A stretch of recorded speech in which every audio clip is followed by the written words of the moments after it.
Hey, yo, what's up guys? As you maybe know, I got hacked last week and somebody stole all the USDC out of my wallet.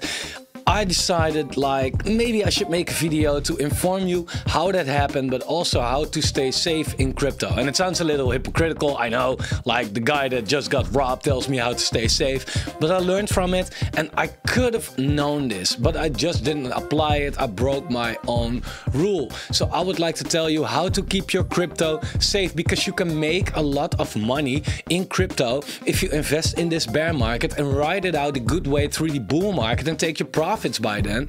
But what good is it if someone comes in and steals everything that you have, right? You want to keep your money as well, of course. So that's what we're going to talk about in this video. So if you like that, smack the like button, subscribe to the channel, turn on the bell notification so you won't miss out on anything. And let me tell you, let me tell you first how this happened, but there are a lot of ways to get scammed, right? Now, one way to get scammed is this. There was a someone posted this in my Telegram group, and that's this. Here you can see. It looks like Robinhood account got hacked and was promoting a coin on the BNB chain. Always have a critical thinking, even if the account looks or is real. So Robinhood posted this: we are launching a new token, will be live then and then and then, buy it. So always be very critical, because this could be a hack, and in this case this was a hack, and then you buy a token and they just drain the liquidity and your money is gone anyway, right? So always be very, very, very skeptical, because crypto is all about technology, but the wrong people use that technology as well. Unfortunately, and I'm sorry to put it like this, there are always sad people in this world who cannot, you know, accomplish what they want to accomplish in a decent and a fair way, and a way that you feel like this is honest and you can sleep that way good at night. Always people that feel like, okay, I'm gonna just take your hard-earned money and I'm happy with it. Like, unfortunately, that is the case. People are like that. So please have a critical thinking. Now, the way that I got hacked is I was freaking around with NFTs, and I didn't really, I was too naive. So what I did, I went to OpenSea and I bought an Art Blocks NFT. I can show you what I did. I went to OpenSea and I bought this NFT of Art Blocks. And that's supposed to be a very decent NFT right here, and it is, I think. But the problem is that I looked at OpenSea a couple of days later, and I saw an NFT also called Art Blocks, and the value was 0.3 ETH, right? So I was like, oh, damn, I got it dropped. So when I went to the OpenSea page for that NFT, it said like, okay, go to this website, here you can claim it. So I was like, okay, chill, cool. I'm gonna go to the website of Art Blocks, claim it. Didn't work really, and I was like, all right, whatever, forgot about it. And a couple of days later, I went to my Etherscan, and I saw a transaction that all my USDC was gone. And I was like, I was thinking, like, did I do that? Did I make a transaction for all my USDC? And I was like, no, I didn't do that. So I looked at the wallet where it was going, and that wallet was buying all NFTs for it. And also Art Block NFTs. And then I started thinking like, Art Blocks, Art Blocks, Art Blocks. Fuck, I got that drop. So what I did was very stupid, and that's the first way to stay safe in crypto. When you connect your wallet to a website, it always asks you for a permission, right? And if you do a transaction or anything, you can actually fill in how much of your money they can spend. So if you are ever on a website with your MetaMask or your Trust Wallet or whatever, and you want to spend like $20 or something, check your permissions, click edit permissions, and check if it's actually $20. If it's a very big amount, then they can take all that money from your account, right? If you only go for that $20 that you want to mess around with, worst case scenario, they steal $20, right? For, you know, as an example. So that's number one. Always check out the permissions. Next one is this. if you have your MetaMask, I don't use Trust Wallet, but I'm sure it's possible there as well. If you have your MetaMask, you can add multiple accounts. So I have my main account, but you can also click create account. You give it a name and it creates an account. If you feel like I want to degen into some projects that are pretty high risk, high reward, seem a little unsafe, but you know, worth the shot, do it with a new account where you only put in a little money, right? So that in case they do hack your account, they can only access that account and not your main account. I was doing this with my main account. So all the USDC on my main account from my Etherscan got robbed. Luckily, I did not have a lot of USDC. It was almost $1,000.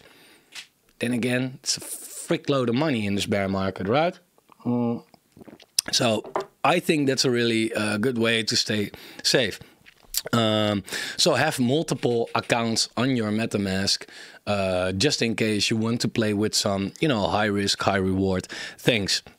Then, if you like, yeah, a little goes hand in hand.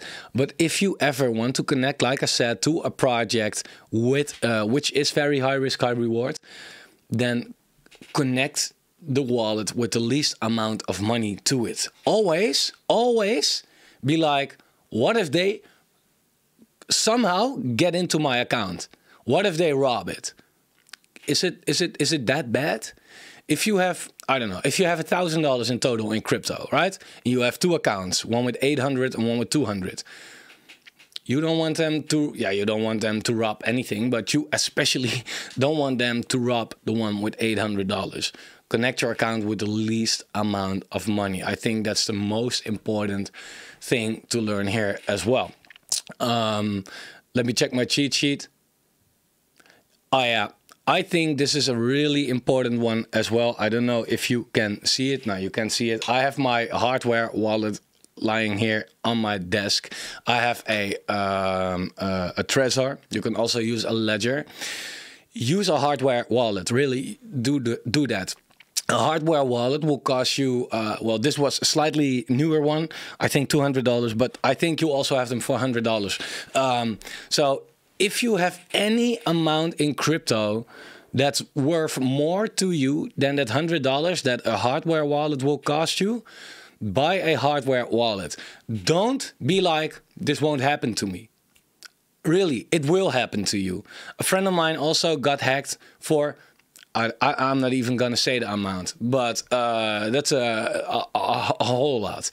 You really want to use a hardware wallet. That way, they really have to be at your wallet, at your Trezor or your Ledger, if they want to make the transaction, because you have to confirm it on this little thing right here. They cannot do it from a distance. So please do that. I would say if you have anything more than $300 in crypto, $100 for a wallet is worth it. Really, it is definitely worth it. So I'm putting as much money on my Trezor as possible, so that, you know, nothing can happen when it comes to hackings and all that. The last tip that I got for you is a quite short video, but you know, yeah, this is it. If you use, and this is a really a solid tip. If you use MetaMask or even Binance, anything with crypto on your phone, I will recommend you not even using it on your phone. If you do, I do, but I don't. I have not my biggest wallets connected right here. If you use it on your phone and you ever leave the house, turn off your Wi-Fi before you step out of the door. My local, I have a shopping mall around the corner, and they have public Wi-Fi. But public Wi-Fi, get what I'm saying? Other people access that Wi-Fi as well, and people can hack you through that Wi-Fi. So if really every time before I step out of my door, turn off my Wi-Fi. Fuck it. I don't want anyone to access my funds on my phone on a public Wi-Fi address. These are some tips that I have for you that can keep you safe. Really, again, you do not want to grind so hard in this bear market and even make money in the bull market to find out that someone just steals it in a couple of minutes and it's all gone. That's, I think, you will be devastated. So please apply this. Stay safe. I don't want you to get robbed. We want to make it, right? We want to make it. And if you ever feel like, whoa, I have a really decent amount right now, last tip that pops up in my mind, I have a really decent amount right now, I made some good gains, and you are not planning to short-term invest it, put the money on your bank account. Everybody in crypto is like, fuck fiat, don't put it on your bank account. Bro, your bank account is the safest place it can be, right? You can say whatever you want. Crypto is not safe. Relatively, it's very unsafe. Right? So put it on your bank account at the moment you feel like, okay, cool. I'm not going to do anything with this money for now. That's the best things I can tell you. I hope you stay safe in this market. If you like the video, like the video. If you have any other pieces of advice, put it in the comments so other people can read it as well. Maybe you know something very interesting or great, or you have some experience with it. Let me know, and I'll see you guys soon.